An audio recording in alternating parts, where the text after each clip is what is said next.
फांदीला जर 2 फुटे पकडले तर बघा सरासरी 17 गुणिले 2 34 फुटे होतात. 34 फुट्यामध्ये परत त्याला 2-2 फळं, तर 34 गुणिले 2 68 फळं होतात. 68 फळ जर म्हणलं आपण तरी एका झाडाला 68 फळं, 68 फळं जाऊ द्या, एका झाडाला सरासरी 40 फळ पकडा. 40 फळ जर पकडलं तर 1000 झाडामध्ये 40,000 फॉर्म जो आहे तो बसतो आपल्याला. तेवढा फॉर्म जर आपल्याला बसला तर बघा एक सरासरी एका फळाचं वजन 250, 300, 350, 400 ग्रॅमपर्यंत असतं. सरासरी आपण एक पकडू त्याला फक्त एक 250 ग्रॅम. 250 ग्रॅम जर पकडलं तर बघा 250 ग्रॅम गुणिले 40 जर पकडलं तर 10 टन माल होतो. 10 टन माल जर म्हणलं तर सरासरी त्याचं रेट फक्त त्याला 30 रुपये पकडा तरी 3 लाख रुपये आपले होतात 10 टनाचे. तर पहिल्या वर्षी पेरूचं साधं आणि सोपं गणित आहे.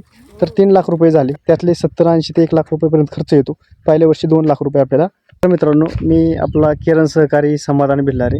तर बरेच शेतकरी मला म्हणतायत सर मला आम्हाला पेरूचं नियोजन सांगा आणि पहिल्या वर्षी माल किती लागेल.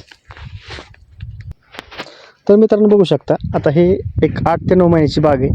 तर ह्याच्यामध्ये जवळजवळ आपल्याला काडी जर बघायचं झालं आपण तर 1, 2, 3, 4, 5, 6, 7, 8, 9, 10, 11, 12, 13, 14, 15, 16, 17, 18, 19 सरासरी आज जर बघायला गेलं आपण तर सरासरी एक 18 काडी तयार झालेली, 17 ते 18 काडी. तर आता बघा ज्यावेळेस आपण छटणी घेताना कसं आता हे याचं खोड आहे बघू शकतो. हे खोड नंतर इथं जे आता इथं ब्रँचेस वाढले, इथून 1, 2, 3, 4, 5 म्हणजे आपल्याला इथून छटणी घ्यायची ह्याची. इथून छटणी घेतल्यानंतर इथून बरोबर त्याला एक 4 फुटवे निघतात, पण आपण एका फाटीला 2च फुटवे पकडू. एका